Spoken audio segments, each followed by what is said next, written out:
అసలు పరిశీలన అనేది మీతోనే మొదలుపెట్టండి. మీతోనే మిమ్మల్ని మీరు పరిశీలించుకోవటం. మీ ఆలోచనలు ఎట్లా ఉన్నాయి? నిన్న, ఇవాళ ఎట్లా ఉన్నారు? నిన్న, ఇవాళ ఎప్పుడు ఆనందంగా ఉన్నారు? ఎప్పుడు కాస్త డిస్టర్బ్డ్‌గా ఉన్నారు? ఎప్పుడు బీపీ పెరిగింది? ఎప్పుడు ఎవరి మీద కేకలు వేశారు? ఎందుకు కేకలు వేశారు? ఆ కేకలు వేయటంలో ఏదన్నా ఎనీ రేషనాలిటీ ఉందా? రీజనింగ్ ఏదైనా ఉందా? ఈ మధ్య ఎందుకని తొందరగా కోపం వస్తోందా? ఈ వారంలో ఎట్లా ఉన్నారు? అంతకుముందు ఎట్లా ఉండేవాళ్ళు? క్రితం ఏడాది ఎట్లా ఉన్నారు? 10 ఏళ్ల క్రితం మీ యాటిట్యూడ్ ఎట్లా ఉండేది? నెమ్మదిగా ఈ సంవత్సరాలు గడిచే కొద్దీ మీ టోటల్ లైఫ్ ప్యాటర్న్స్‌లో లేదంటే మీ ఆలోచన ధోరణుల్లో, మీ మనస్తత్వంలో ఏ రకమైనటువంటి మార్పులొస్తున్నాయి? అంటే నిన్నటితో మొదలుపెట్టి, ఇవాల్టితో మొదలుపెట్టి వెనక్కి వెళ్ళండి. మీ మనస్తత్వము, మీ ఆలోచనలు, మీ అభిప్రాయాల్లో చేంజెస్ ఏమైనా ఉన్నాయా? మీ ఫ్యామిలీ రిలేషన్స్‌లో ఎట్లాంటి మార్పులొస్తున్నాయి? మీరు రిటైర్ అయితే ఒక రకమైన మార్పు ఉంటుంది. మిమ్మల్ని చూసే కోణం వేరుగా ఉంటుంది. ఇంట్లో మొబైల్స్ వచ్చిన తర్వాత ఇంట్లో నలుగురు కుటుంబ సభ్యులుంటే నలుగురు కూర్చొని కలిసి భోంచేయగలుగుతున్నారా? నలుగురు కలిసి హాయిగా ఏ టీవీనో చూస్తూ మాట్లాడుకోగలుగుతున్నారా? మనసు విప్పి ఒక జోక్ వేయగలుగుతున్నారా? సెన్స్ ఆఫ్ హ్యూమర్ ఏమైనా కల్టివేట్ అవుతుందా లేదా? లేకపోతే ఐలాండ్స్ లాగా ఎవరికి వాళ్ళే కుటుంబంలో నలుగురుంటే నలుగురు 4 ద్వీపాల్లా ఉండిపోతున్నారా? ఇవన్నీ గూడా ముందు మీతో మొదలుపెట్టి దాన్ని కుటుంబానికి ఎక్స్టెండ్ జేసి మీరు పరిశీలించటం, ఆలోచించటం అనేది మొదలుపెట్టండి. మీరు మీ కుటుంబం అయిపోయిన తర్వాత పరిశీలన ముందు ఎప్పుడైనా సరే బ్రాడ్‌గా వెళ్ళండి. అంటే ఒక కెమెరా కనుక ముందు లాంగ్ షాట్ తీసుకుంటుంది. ఓవరాల్‌గా ఒక కొండ ఉందనుకోండి. కొండని డైరెక్ట్‌గా లాంగ్ షాట్‌లో చూపిస్తాడు. దాని తర్వాత మీడియం షాట్‌కొస్తాడు. తర్వాత క్లోజ్ షాట్‌కొస్తాడు. పరిశీలన గూడా ఇలాగే లాంగ్ షాట్‌లోంచి మీడియం నుంచి క్లోజ్‌కి రావాలి. అంటే ఎలా రావటం ఎట్లా అంటే ఉదాహరణకు ఒక కొండ ఉంది. ఆ కొండ లాంగ్ షాట్‌లో చాలా దూరంగా ఉంటుంది. దూరపు కొండలు నునుపు అంటారు. మీడియం షాట్‌కొస్తారు. దగ్గరికొస్తారు. దగ్గరికొచ్చినప్పుడు కొద్దిగా బండరాళ్ళు అవి ఇవి కనపడుతుంటాయి.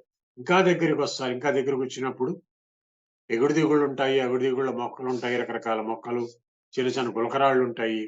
అప్ అండ్ డౌన్స్ ఉంటాయి. మీరు మెట్లు కొండ మీదకి ఎక్కడానికి అనువైన పాదాలు పెట్టడానికి కూడా స్పేస్ ఉండొచ్చు. క్లోజ్ షాట్‌కి రావటం. పరిశీలన అనేది కూడా మీరు చేయాల్సిందేంటంటే, లాంగ్ షాట్‌లో నుంచి మీరు క్లోజ్ షాట్‌లోకి రావటానికి ప్రయత్నం చేయండి. ముందు మీతో స్టార్ట్ చేసుకొని ఫ్యామిలీకి ఎక్స్టెండ్ చేసి ఆలోచించండి. తర్వాత మీ పరిసరాల్లోకి రండి. మీ పరిసరాల్లోకొచ్చినప్పుడు ఒక పెరట్లో ఉన్న ఒక మొక్కని తీసుకోండి. ఆ మొక్కని చాలా నిశితంగా గమనించండి. అక్కడే కూర్చోండి.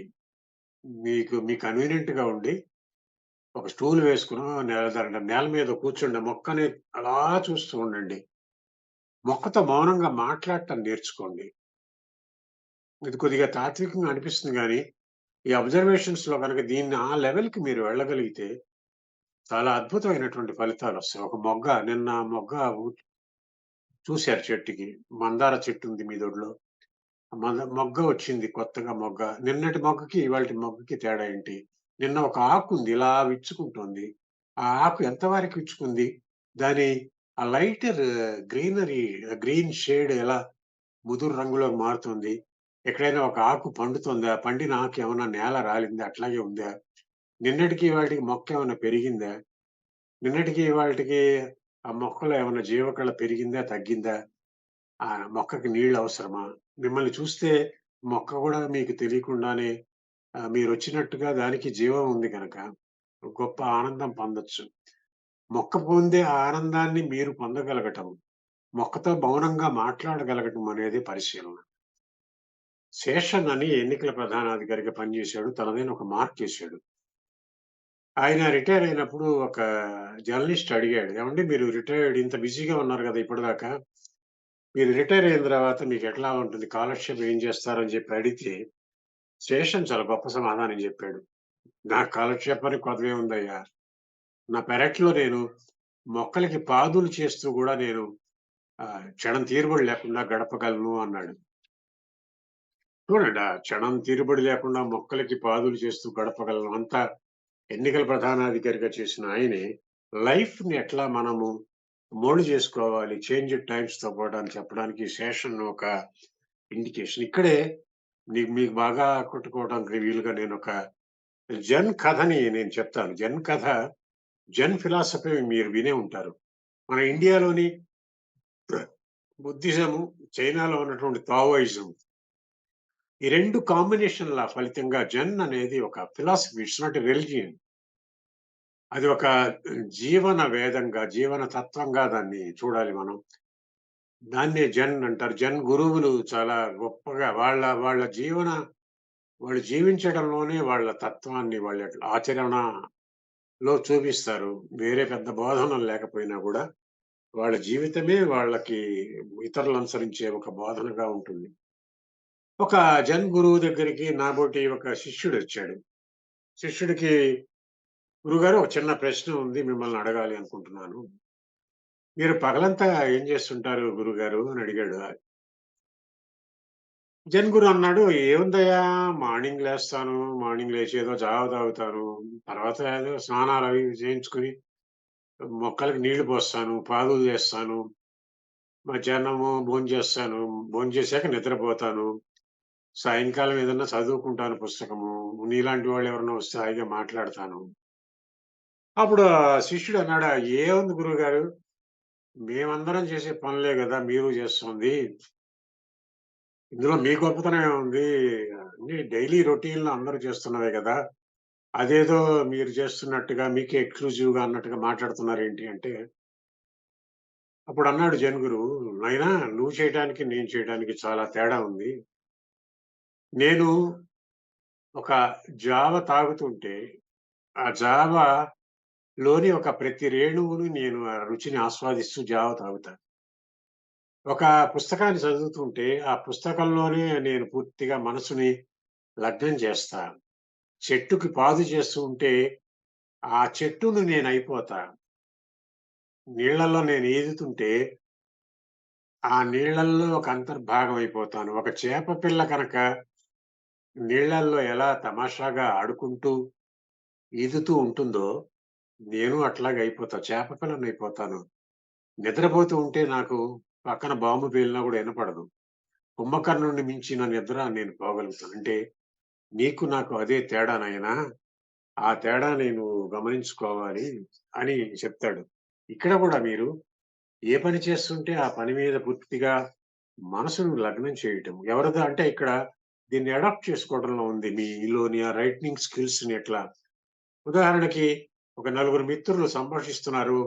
ఆ సంభాషణ చాలా వైస్‌గా నడుస్తుంది. చాలా వైస్‌గానే నడవక్కర్లా. కంటెంపరరీ ఇష్యూస్ మీద ఏదో లోకాభిరామంగా మాట్లాడుకుంటూ ఉండొచ్చు.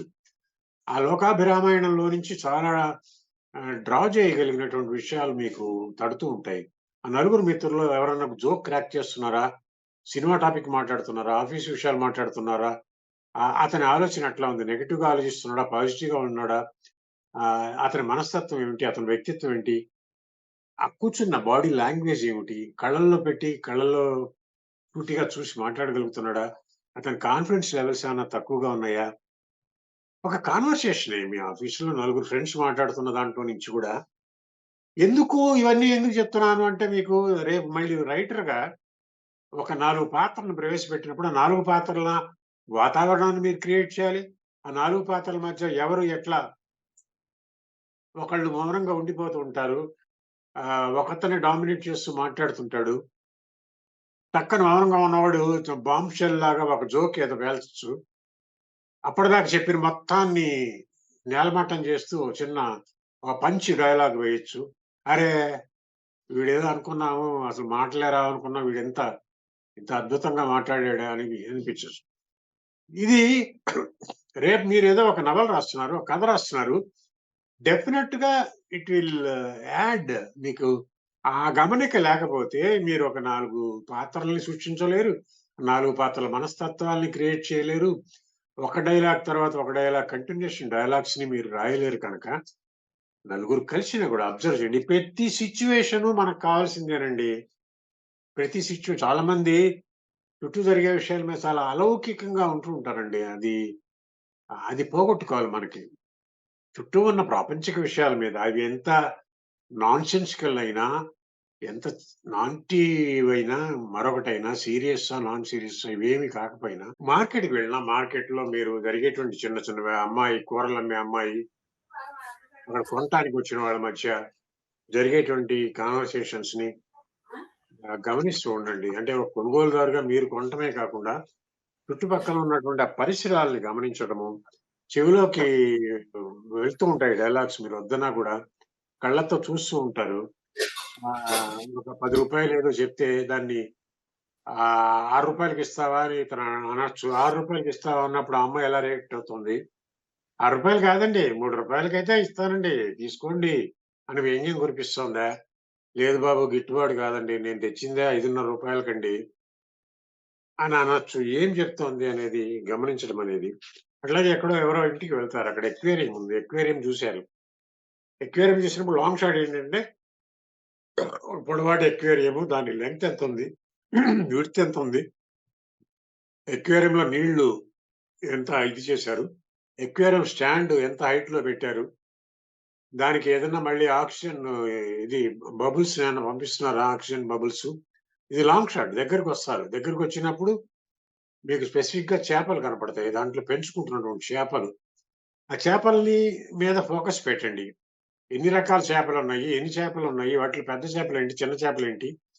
ఏ చేప ఎలాంటి రంగులతో ఉంది? ఏ చేప ఎలా ఆహ్, ఈదుతోంది? కొన్ని డల్‌గా పడుకొనుండొచ్చు. కొన్ని చాలా యాక్టివ్‌గా ఇటు నుంచి అటు, అటు నుంచి ఇటు ఈదుతూ ఉండొచ్చు. కొన్ని తుంటరి చేపలుంటాయి. కొన్ని అల్లరి చేస్తూ ఉంటాయి. ఇంకో చేపని వెన్నాడి పరిగెత్తుతూ ఉండొచ్చు. ఇలా రకరకాల చేపల మీద ఫోకస్ పెట్టండి. చేపల గురించి ఏదో పిల్లల నవల రాస్తున్నారు. ఒక చేపనే ప్రధాన ఇతివృత్తంగా తీసుకొని ఒక పిల్లల నవల రాసినప్పుడు, ఆ చేపలనే పిల్లలుగా తీసుకొని చెప్పాల్సొచ్చినప్పుడు, మీరు గమనించిన ఈ చేపల ప్రవర్తన అనేది చేప పిల్లల ప్రవర్తన, అతనితో మాట్లాడండి. ఆ అక్వేరియంని ఎవరైతే నడుపుతున్నాడో మీ ఫ్రెండ్ ఎవరైతే ఇంట్లో చేపల్ని పెంచుకుంటున్నాడో అతనితో మాట్లాడండి. ఇవి ఎన్ని రకాల చేపలు? ఎందుకని వాటినే తీసుకున్నాడు? దాని వెనకాల ఏదైనా ఉందా? చేపలకి ఫీడ్ ఏమిటి? అనేది గూడా అతని ద్వారా తెలుసుకున్నప్పుడు ఒక అక్వేరియంకి సంబంధించి అది ఎక్కడో పనిచేస్తుంది. మీకెక్కడో అక్కడ ఒక అక్వేరియం చూసినప్పుడు దాని నుంచి ఎంత లోపలికి వెళ్తాము అనేది ఇక్కడ చాలా అవసరము. అలాగే బయటికి వెళ్తారు. బయటికి వెళ్ళినప్పుడు చాలా రద్దీ ప్రదేశాలుంటాయి. రైల్వే స్టేషన్ ఉంటుంది. బస్ స్టాండ్ ఉంటుంది. రైల్వే స్టేషన్‌లో పొడవాటి క్యూస్ ఉంటాయి. కొన్ని సార్లు అసలు క్యూయే ఉండదు. అలా వెళ్లి ఇలా టికెట్ తీసుకునే సందర్భాలు గూడా ఉంటాయి. ఏ సందర్భంలో ఎక్కువ రద్దీగా ఉంటోంది. ఆ రద్దీగా ఉన్నప్పుడు ఆ క్యూలో ఎంతమందున్నారు? లాంగ్ షాట్‌లో చూసినప్పుడు క్యూలో ఎంతమందున్నారు? క్యూ పొజిషన్ ఏంటి? తోసుకుంటున్నారా? లేకపోతే క్యూలో 2 రకాల మహిళలకి ప్రత్యేకంగా ఒక క్యూ ఉంది. జెంట్స్‌కి ఒక క్యూ ఉందా? లేడీస్ క్యూలో ఎవరున్నారు? ఏమిటి? లేడీస్‌తో పాటు పిల్లల బాధ్యత. చేతిలో ఒక చంకలో పిల్లాడు, చేతిలో పిల్లాడు, సామాను. ఆ మహిళ టికెట్ తీసుకోవడానికి ఆవిడుందా? ఇండివిడ్యుయల్‌గా ఫోకస్ పెట్టినప్పుడు ఆ మనిషి బాడీ లాంగ్వేజ్ ఎట్లా ఉంది? అసహనంగా ఉందా? కోపంగా ఉందా? ఓపిక పడుతోందా? క్యూ కదలకపోయినా కూడా ఓపిక పడుతోందా? ఏడుస్తున్న పిల్లవాడిని ఏమన్నా సముదాయిస్తోందా? లేకపోతే చేతిలో ఉన్న పిల్లాడు కూడా మారం చేస్తే ఏమన్నా విసుక్కుంటోందా? లేదంటే భర్త ఎక్కడో ఇంకో చోట ఉన్నప్పుడు భర్తకి పిలిచి ఆ పిల్లవాడి బాధ్యత అప్పగిస్తుందా? జస్ట్ సింపుల్‌గా అబ్జర్వ్ చేయండి. Don't be judgemental. చాలా మంది మనలో ఉన్న పెద్ద జాడ్యం ఏంటంటే కంటికి కనపడే ప్రతి దాని మీద గూడా జడ్జిమెంటల్‌గా ఉంటాము. ఎవరో వెళ్తూ ఉంటారు రోడ్డు మీద ఒక అమ్మాయో, అబ్బాయో వెళ్తుంటారు. వెంటనే మీకు ఒక జడ్జిమెంట్‌కొచ్చేస్తారు. వాడేంటి బాగా ఎర్ర షర్ట్ ఏసుకున్నాడా? ఏంటి వాడేమైనా కమ్యూనిస్ట్ అనుకుంటున్నాడా? పెద్ద విప్లవ యోధుడు అనుకుంటున్నాడా? అని మీ లోపల ఒక జడ్జిమెంట్‌కొచ్చేస్తారు. తీర్పులు రాసేస్తారు. ఒక పెద్ద న్యాయమూర్తిలాగా కూర్చొని. జడ్జిమెంట్స్ చేయకండి. ఎదుటి వాళ్ళ జీవితాలు వాళ్ళ ఇష్టము, వాళ్ళ అభిరుచులు. గనక అలాంటి జడ్జిమెంట్స్‌ని పక్కన పెట్టి సింపుల్ అబ్జర్వర్. ఏ రకమైన షేడ్స్ లేకుండా ఉన్నది ఉన్నట్టుగా దాన్ని యాజ్ ఇట్ ఈస్‌గా ఏ రకమైన కలర్ ఫిల్టర్స్ ఏం పెట్టుకోకుండా దాన్ని చూడటము అనేది నేర్చుకోండి. చూసిన తర్వాత మమేకం కండి. ఇప్పుడు మహిళ గురించి చెప్పాము. ఇద్దరు బిడ్డల మహిళ పడుతున్నటువంటి ఆ వేదనని మీరు నేనే ఆ మహిళనయ్యుంటే, ఆ మహిళ ఎంత ఇబ్బంది పడుతోంది, ఏ రకమైనటువంటిది ఇద్దరు పిల్లల్నేసుకొని, ఇంత సామాను పెట్టుకొని ఆ బస్సు, రైలు ఎక్కుతుంటే, ఆ బస్సు, రైలు ఎక్కేటప్పుడు ఎలా ఎక్కుతుంది? సంకలో పిల్లాడు, చేతిలో పిల్లాడు, సామాను, ఎవరినైనా కండక్టర్‌ని హెల్ప్ అడుగుతుందా? తనే ముందు ఆ పిల్లాడిని ఎక్కించి తర్వాత ఒక్కొక్క సామాను పెట్టుకొని ఇది చేస్తుందా? ఏమిటి దాంట్లో చూపిస్తున్నటువంటి నైపుణ్యం ఏంటి? చాకచక్యం ఏంటి? ఆవిడ ఎక్కడికి వెళ్తోంది? ఈ టైంలో ఇంత దీంట్లో వెళ్తోంది గనక ఇదేమైనా పండగల సీజనా? పుట్టింటికి వెళ్తుందా? లేకపోతే అక్కడేమన్నా పనులకి పిలిచారా వ్యవసాయ పనులకి? మళ్ళీ ఆవిడ ఎన్నాళ్ళకి రిటర్న్ అవుతుంది? అసలు ఇక్కడి నుంచి అక్కడికెందుకు వెళ్తోంది? ఆవిడది ఏదైయుంటుంది? నేటివ్ ప్లేస్‌కెళ్తుందా? లేతే ఇక్కడ పనులు ముగించుకొని స్వస్థలాలకు వెళ్తున్నారా? ఈ టైంలో ఇంత ట్రాఫిక్ పెరగడానికి కారణం ఏంటి? ఇవన్నీ మీరు మైండ్‌కి మీరు బాగా ఎక్సర్‌సైజ్ ఇవ్వగలిగితే, లోతుగా ఆలోచించండి. ఇవన్నీ ఏదో నిష్ఫలం అనుకోకండి. ఇవన్నీ మనకి పనికొచ్చేవే. ఇవి అల్టిమేట్‌గా మిమ్మల్ని ఒక మంచి రైటర్‌గా నిలపడానికి ఈ పరిశీలన జ్ఞానం అనేది ఉపయోగపడుతుంది. అట్లాగే మీరు పత్రికల్లో ఏవో వార్తలు చదువుతుంటారు. మొన్న ఆంధ్రప్రదేశ్‌లో పెద్ద తుఫానొచ్చింది. బతుకులు చాలా అల్లకల్లోలమయ్యాయి. చాలా ఫోన్ కనెక్షన్స్ కూడా లేవు. వాటికి సంబంధించి ప్రత్యక్షంగా మీకు అనుభవంలోకొచ్చాయి. ఎంతటి పరిస్థితి ఎట్లా ఉంది అనేది. చాలా భారీ నష్టం జరిగింది. పంటలకు కావచ్చు, ఇతరత్ర ఆస్తులకి నష్టం జరిగింది. వీటి మీద మీ పరిశీలన ఉంది ఒకటి. ప్రత్యక్షంగా అనుభవంలోకొచ్చిన కొన్ని విషయాలున్నాయి. పత్రికల్లో వాటికి సంబంధించిన వార్తలు చదువుతారు. టీవీల్లో ఆ వార్తల్ని మీరు చూస్తారా? విజువల్స్‌ని గూడా మీ ప్రాంతంలోనే గాక చుట్టుపక్కల ఊళ్ళల్లో ఎలాంటి ఉత్పాతం జరిగింది? ఎంతటి వైపరీత్యం చోటు చేసుకుంది? అనేది మీరు కళ్ళ ముందు వార్తల రూపంలో మనకు బోలెడంత ఇన్‌పుట్స్ వస్తాయి. ఇదే కాకుండా డాక్యుమెంటరీస్ కావచ్చు. సైక్లోన్ మీద ఏదైనా ఒక సినిమాలో డాక్యుమెంటరీలో లేకపోతే ఫీచర్ ఫిల్మ్‌లో ఏదైనా ఒక ఇది ఉండొచ్చు. ఆ సన్నివేశం చూడండి. ఆ సన్నివేశంలో ఆ దారుణాన్ని ఎట్లా ప్రెజెంట్ చేస్తున్నాడు అనేది. సో, ఆ వచ్చినప్పుడు ఇలా అంటే మనకి మన వ్యక్తిగతమైన పరిశీలన ద్వారానే కాకుండా మనం చదవడం ద్వారా పత్రికల్లో మన కళ్ళ ముందుకొచ్చిన ప్రత్యక్ష సాక్షిగా నిలబడటం వల్ల, అలాగే ఇతరులు చెప్పే, "బాబు మా ఊళ్ళో అయ్యా మీది ఉంది బాబు అసలు మీకు పెద్ద తుఫానే కాదండి. మా ఊళ్ళో అండి అలా అలా ఇల్లు గూడా మొత్తం అన్నీ లేచిపోయినాయండి" అని ఎవరైనా చెప్పొచ్చు. సో, ఈ కథనాన్ని మీరు చదివిన తర్వాత నోట్ చేసుకోండి. నేనైతే ఈ కథనాన్ని ఎట్లా రాస్తాను? దీంట్లో మిస్ అయినటువంటి యాస్పెక్ట్స్ ఏంటి? దీంట్లో ఏదన్నా పెప్ యాడ్ చేయాల్సిందేమైనా ఉందా? ఆ తీవ్రతని అంత అదే స్థాయిలో ఇండికేట్ చేస్తున్నారా లేదా ఆ రచనల్లో, ఆ కథనంలో అనేది మీరు ఆలోచన చేసుకుంటే, ముందు ఏదైనా సరే మీరు గమనంలోకి వచ్చినటువంటి విషయాల్ని కాగితం మీద పెట్టడం. పాయింట్ల వారీగా కాగితం మీద పెట్టడం అనేది గూడా చాలా అవసరము. అట్లాగే మనకి భిన్నమైన వృత్తుల్లో ఉన్నవాళ్ళు తారసపడుతూ ఉంటారు. ఉదాహరణకి ఒక కుమ్మరి ఉంటాడు. కుమ్మరి వృత్తిలో ఉన్నవాళ్ళు కుండలు చేస్తూ ఉంటారు. ఆ దృశ్యం ఎక్కడో అక్కడ కనపడుతూ ఉంటుంది. ఒక మట్టి ముద్ద ఒక కుమ్మరి చేతుల్లో ఎలా ఒక మంచి అలా 2 చేతులతో ఒక 10 వేళ్లతో మట్టి ముద్దను ఎలా పాత్రగా కళ్ళ ముందు రూపొందుతుందో గమనించండి. ఆ చేతి వేళ్ళు అతను ఎంత ఒడుపుగా కదిలిస్తున్నాడు, ఎక్కడ నొక్కుతున్నాడు, ఎక్కడ పట్టు వదులుతున్నాడు. ఆ సారె అంటారు. ఆ సారె చక్రం వేగము ఏమైనా పెంచుతున్నాడా? తగ్గిస్తున్నాడా? మొత్తం చివరికి ఫినిష్డ్ ప్రొడక్ట్. ఆ సారె మీద నుంచి ఆ మట్టి పాత్రగా రూపొందిన ఆ మట్టి దీన్ని ఎట్లా వేరు చేసి మళ్ళీ దాన్ని ఎండబెడుతున్నాడు. అది పూర్తి రూపం పొందిన తర్వాత దాని ఇదెట్లా ఉంది అనేది. ఇది అంటే అతను చేస్తున్న ఆ చేతి వేళ్ళలో ఉన్న ఒక మహత్యం. ఒక పెయింటర్ ఉన్నాడు. పెయింటర్ దగ్గర కూర్చున్నప్పుడు మామూలుగా ఒక కాగితము, ఆ కాగితం మీద ఒక బ్రష్‌తో రంగులు కావచ్చు, సిరా కావచ్చు, ఇంక్‌తో అలా వేస్తూ ఎక్కడ మొదలుపెట్టాడు, ఎక్కడికి ఏ లైన్స్ ఎలా డ్రా చేస్తున్నాడు, ఎక్కడ ఎలా నొక్కుతున్నాడు, ఎక్కడ మందంగా గీస్తున్నాడు, ఎక్కడ పలచగా గీస్తున్నాడు, ఐస్ లాంటి చిన్న చిన్న డీటెయిలింగ్ ఎట్లా చేస్తున్నాడు, ఐబ్రోస్ ఎట్లా రాస్తున్నాడు, ఎట్లా చెక్కుతున్నాడు, మొత్తం రూపం వచ్చిన తర్వాత అతని క్రాఫ్ట్‌మన్‌షిప్ ఏంటి ఒక పెయింటర్‌గా కూర్చొని అబ్జర్వ్ చేయండి అంతే. మీరేం పెయింటర్ కానక్కర్లా. ఆ పెయింటర్ ఒడుపుని బ్రష్‌లో అతని వేళ్ళల్లో కదులుతున్నటువంటి ఆ లాలిత్యాన్ని, ఆ సౌందర్యాన్ని, దీన్ని ఒక భావకుడిగా మీరు దాన్ని అందుకుంటే దానికి మించిన పరిశీలన మనకి మరొకటి ఉండదు. ఏదైనా నోట్స్ చేసుకోవటం మీరు గమనంలోకొచ్చిన ప్రతిరోజు ఏదో ఒకటి ఒక విషయాన్ని గమనించిన తర్వాత, ఆ గమనికలోని విషయాలని పాయింట్ల వారీగా ముందు రాసుకుంటే, ఆ పాయింట్ల నుంచి ఒక రైటర్‌గా నేను దీన్ని ఒక, ఒక కథలో ఒక సంభాషణగానో, ఒక సన్నివేశంగానో, ఒక వర్ణనగానో నేను వాడదలుచుకుంటే దీనికి నేను ఎలా ఫినిషింగ్ టచెస్ ఇస్తాను అనేది సెకండ్ యాస్పెక్ట్ అవుతుంది. నేను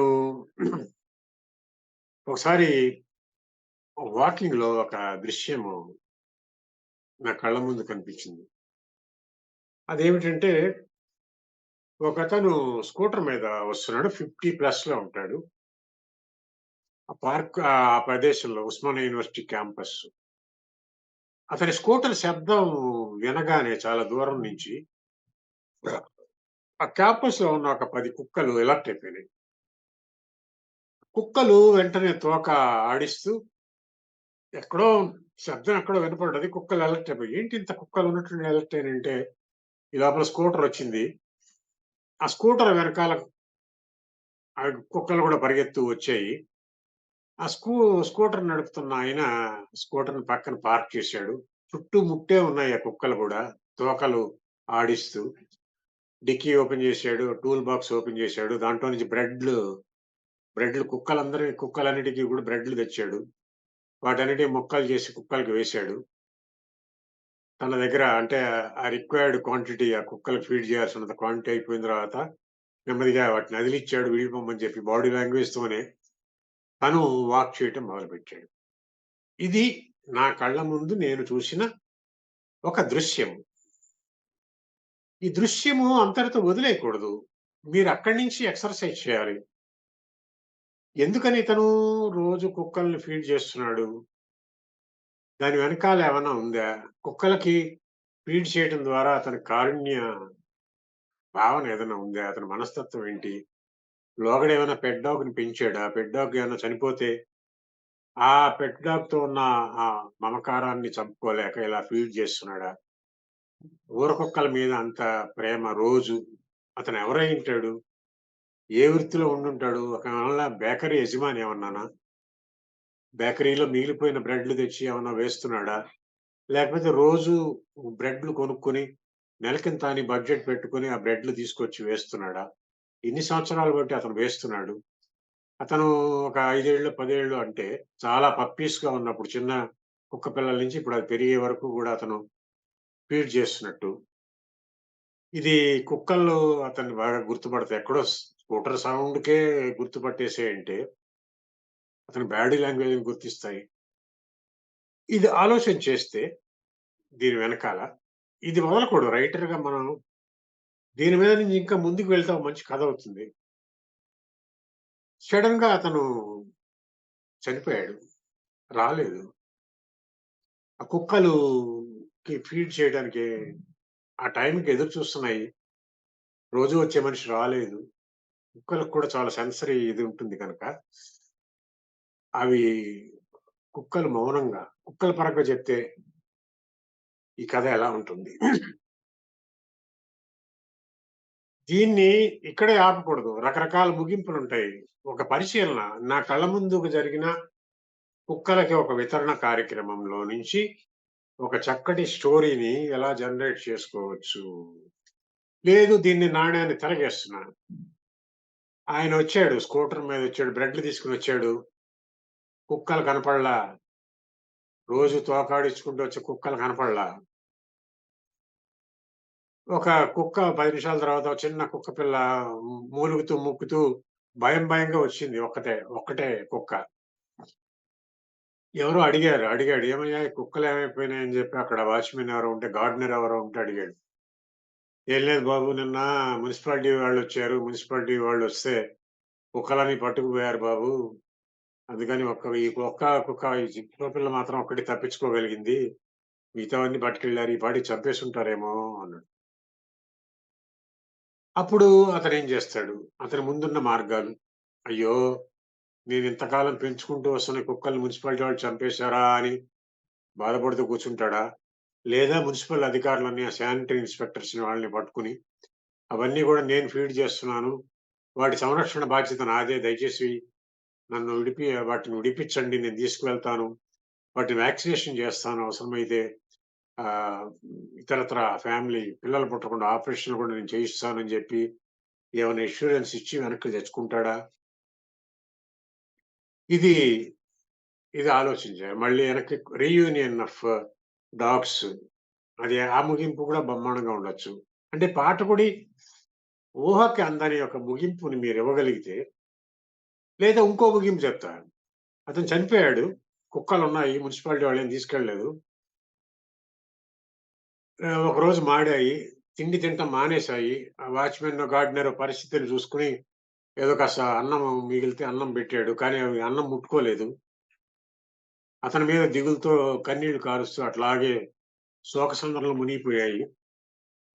2 రోజుల తర్వాత ఆ వ్యక్తి భార్య మళ్ళీ ఆటోలో వచ్చి బ్రెడ్‌లు తీసుకొని మళ్ళీ దాన్ని కంటిన్యూ చేస్తోంది. తన భర్త చేసినటువంటి ఒక ఉదాత్తమైనటువంటి కార్యక్రమాన్ని ఆయన జ్ఞాపకార్థము ఆవిడ కంటిన్యూ చేయటం ఒక ముగింపు. దీన్నే మనం పరంపర అని పెట్టొచ్చు. ఇంతకుముందు చెప్పాను, శరణ్ శెట్టి కాంతారావు గారి నవల పేరు 'పరంపర' అని పెట్టారు. ఓ జనరేషన్ నుంచి ఇంకో జనరేషన్‌కి. అప్పుడు నిజంగా అతనేమైనా కుక్కలకి కొంత బడ్జెట్ అలొకేట్ చేసాడా? వీలునామాలో ఏమైనా కుక్కలకి నా ఆస్తిలో ఇంత 10% ఆఫ్ వీటిని ఏమన్నా రాసాడా? ఫిక్స్డ్ డిపాజిట్ చేసి దాని మీద వచ్చే వడ్డీతో కుక్కల్ని ఫీడ్ చేయమని చెప్పి ఏమన్నా వీలునామా ఏమైనా సృష్టించాడా? ఇవన్నీ గూడా ఏమన్నా రాసాడా అనేది, అతని లాస్ట్ విష్ ఏమిటి అనేది, ఇవన్నీ తీసుకుంటే ఒక, ఒక చక్కటి 3, 4 రకాల ముగింపులతో కూడిన ఒక చక్కటి కథ అవుతుంది. ఇది ఎక్కడ మొదలైంది అంటే, నాకు వాకింగ్‌లో ఎదురైన ఒక దృశ్యము. స్కూటర్ మీద బ్రెడ్‌లు తెచ్చి కుక్కలకి ఫీడ్ చేయటం అనే ఒక దృశ్యం మాత్రమే. మిగతాదంతా గూడా నా మైండ్‌లో జరిగినటువంటి ఆలోచనలే. అంటే రైటర్‌గా ఉన్నప్పుడు మీరు ఈ రకమైనటువంటి ఆలోచనలని మీరు ఎంతవరకు సాగదీస్తారు, ఎంతవరకు ముందుకు తీసుకువెళ్తారు అనేది దాన్ని బట్టి ఉంటుంది. రోజు ఈ మధ్య వాకింగ్‌కి వెళ్తున్నాను. విధిగా 1 అవర్ వాకింగ్‌కెళ్తున్నప్పుడు ఒక పార్క్ ఉంటుంది. మార్నింగ్ వెళ్ళినప్పుడు అక్కడ నాకు కనపడే దృశ్యాలు వేరు. సాయంత్రం పూట వెళ్ళినప్పుడు కనపడే దృశ్యాలు వేరు. మీ పరిశీలన కోసం చెప్తున్నాను. మార్నింగ్ వెళ్ళినప్పుడు అక్కడ వాచ్‌మెన్ చాలా బిజీగా ఉంటాడు. ఆ పార్క్‌లో పడిన ఆకులు, అలమలన్నీ చిమ్ముతూ ఉంటాడు. అసలేమి పట్టించుకోకుండా. పక్కన ఒక అపార్ట్‌మెంటు వాచ్‌మెన్ కొడుకొస్తుంటాడు. కొడుకొచ్చి వాడు లోపలికి ఎంటర్ అవుతున్న చిన్న పిల్లాడు వాడు. వాచ్‌మెన్‌ని పలకరిస్తున్నాడు హుషారుగా. హాయ్ భరత్ అని వాచ్‌మెన్ అతనితో ఆహ్, మాట కలుపుతాడు. తన పని తను జేసుకుంటూనే నీళ్లు పెడుతూ ఉంటాడు. ఒక చిన్న జిమ్ ఉంది. ఆ జిమ్‌లోకి కొంతమంది వస్తుంటారు. ఒక యోగా గురువుండి, యోగా గురువు ఇద్దరికి యోగాలో రకరకాల ఎక్సర్‌సైజెస్ అవి కూడా నేర్పిస్తూ ఉంటాడు. ఆ యోగా గురువు ఎలా ఉన్నాడు? ఎలాంటి బాడీ స్ట్రక్చర్ ఉంది? సన్నగా ఉన్నాడా? లావుగా ఉన్నాడా? అతని వయసు ఎంత? ఈ వయసులో గూడా అతను చెప్పినట్టుగా ఆ శరీరం వినటం, ఎన్నాళ్ళు బట్టి యోగ సాధనలో ఉన్నాడు. కొంతమంది ఫోన్‌లే మాట్లాడుతూ ఫోన్‌లలో నుంచి వాకింగ్ చేస్తుంటారు. ఫోన్ వదలకుండా మాట్లాడుతూ ఉంటారు. ఎవరితో మాట్లాడుతుంటారు? వాళ్ళ మదర్‌తో మాట్లాడుతున్నారా? కొలీగ్‌తో మాట్లాడుతున్నారా? ఆఫీస్ విషయాలు మాట్లాడుతున్నారా? వాళ్ళ పిల్లల అనారోగ్యం గురించి మాట్లాడుతున్నారా? వినటం తప్పే గాని ఏదైనా చెవిలో ఏం పడుతున్నాయి? ఏ ఏ రకమైన కన్వర్సేషనల్ స్టైల్స్ ఉన్నాయి? ఆవిడ మొబైల్ మాట్లాడటం వల్ల అతను లేదా కోల్పోతుంది ఏమిటి? వాకింగ్‌లో ఉన్న ఆ పూర్తి ఇది పొందగలుగుతుందా లేదా? వాకింగ్‌లో అసలు మొబైల్ లేకుండా ఉంటే ఎంత బావుంటుందో గదా! కొంతమంది భార్యాభర్తలొస్తారు. భార్యాభర్తలొచ్చినప్పుడు భార్యో, భర్తో ఎవరో వాళ్ళలో ఒకళ్ళు మాత్రమే వాకింగ్ చేస్తుంటారు. మిగతా వాళ్ళు కామ్‌గా బల్ల మీద కూర్చొనుంటారు. వేరాజ్ దీనికి క్వైట్ కాంట్రాస్టింగ్. ఈవినింగ్ వెళ్ళినప్పుడు ఈ దృశ్యాలు తక్కువ. యోగా గురువు లేడక్కడ. సాయంత్రం అయ్యేటప్పటికి పిల్లల తల్లులు ఎక్కువగా కనపడ్డారు. పిల్లల్ని ఆడించడానికొచ్చారు. పిల్లల్ని తీసుకొని ఆడిస్తున్నారు అక్కడ ఆ ప్లే స్టేషన్ దగ్గర. పిల్లలు పైనుంచి కిందకి జారుడు బండుంటే ఆ పిల్లల జారుడు బండ వీళ్ళు మొబైల్స్‌లో వాళ్ళని రికార్డ్ చేస్తున్నారు. మొబైల్స్‌లో వీడియోలు తీస్తున్నారు, ఫోటోలు తీస్తున్నారు. పిల్లల తల్లులు ఎక్కువగా కనపడ్డారు. మార్నింగ్ చాలా బిజీగా ఉన్నటువంటి ఆ గార్డెనర్, ఆ వాచ్‌మెన్ చాలా లీజర్‌గా బయట కూర్చొని ఫ్రెండ్స్‌తో కబుర్లు చెప్తున్నాడు. అంటే ఈవినింగ్ అతనికి వర్క్ లోడ్ చాలా తక్కువగా ఉంటుంది. అయినా కూడా పార్క్ ఓపెన్ చేయడానికొచ్చాడు. మార్నింగే ఎక్కువ అంటే ఆ వాచ్‌మెన్ గార్డెనర్ లైఫ్‌ని కనుక మనం చూసినప్పుడు మార్నింగ్ నుంచి ఈవినింగ్ దాకా అతని స్కెడ్యూల్స్ ఎట్లా ఉంటాయి? ఏ టైంలో ఎక్కువ పని ఒత్తిడి ఉంటుంది? ఏ టైంలో పని తక్కువుంటుంది? ఇలా ఇలా ఆలోచిస్తుంటే ఒక పార్కు అనేది ఒక మార్నింగ్‌లో ఉండే వాతావరణం. టోటల్‌గా పార్క్ సినారియో ఎట్లా ఉంది? అక్కడ చుట్టూ మొక్కల కోసం పంపులు అరేంజ్ చేసాడు. నీళ్ల పంపులు. అట్లాగే రాత్రిపూట చీకటిగా ఉండడం గనుక ఒక ల్యాంప్ పోస్టులున్నాయి. ఈ ల్యాంప్ పోస్టుల్ని ఎంత దూరంలో అమర్చాడు? మధ్యలో ఏమన్నా మళ్ళీ చీకటి లేకుండా మధ్యలో ఏమన్నా ఉన్నాయా? అట్లాగే స్క్రాప్ నుంచి కూడా చాలా అందమైనటువంటి బొమ్మలు చేశాడు. పాత స్కూటర్‌ల నుంచి, పాత వాడేసిన మెటీరియల్ నుంచి ఒక నెమళ్ళ బొమ్మలు, రకరకాల బొమ్మల్ని ఆ పార్క్‌లో చాలా అందంగా పెట్టాడు. రీసైకిల్డ్ రీయూజ్డ్ మెటీరియల్‌తో వాటిని తయారు చేశాడు. డస్ట్ బిన్స్ ఉన్నాయి. డస్ట్ బిన్స్‌ని కూడా ఈ మధ్య చాలా ఒక అట్రాక్టివ్‌గా డాల్స్ మాదిరిగా తయారు చేసి వాడుతున్నారు. మధ్యలో ఒక చప్టా ఉంది కూర్చోవడానికి. ఒక చెట్టు ఉంది. ఆ చెట్టు చుట్టూ ఒక రౌండ్ ఇదిలాగా ఉంది. అరుగులాగా ఉంది. అక్కడ కూర్చొని మాట్లాడుతున్న వాళ్ళున్నారు. ఈవినింగ్ ఒక తాతగారు మనవడిని తీసుకొచ్చాడు. అంటే తాతగారు మనవడిని తీసుకురావడం అంటే ఆవిడ తల్లి రావాలి దానికి బాధ్యత. తల్లి రాకుండా తాత వచ్చాడంటే తాత, మనవడు అనుబంధం ఏంటి? తాతనే మనవడికిచ్చి మనవడినిచ్చి పంపించడం వెనకాల అక్కడ భార్యాభర్త ఏమైనా సినిమాకెళ్లారా? ఏదైనా బిజీ స్కెడ్యూల్‌లో ఉన్నారా? వర్క్ ఫ్రమ్ హోమ్ చేస్తున్నారు కనుక ఆఫీస్ పనిలో ఉన్నారా? అందుకని ఈ బాధ్యత ఇతను తీసుకున్నాడా కేర్ టేకర్‌గా? ఇవన్నీ, ఇవన్నీ వాళ్ళెవరు ఏమీ చెప్పట్లా. నా కళ్ళ ముందుకొచ్చిన వాటిని నేను గమనంలోకి తీసుకొని ఆలోచన చేసినప్పుడు. ఇవి ఎక్కడో అంటే ఇవి ఊహలకి రెక్కలు తొడగటం అంటే ఇదే. ఇది ఇలా మనము పరిశీలన జ్ఞానాన్ని ఇన్ని రకాలుగా మనము పెంచుకోవచ్చు.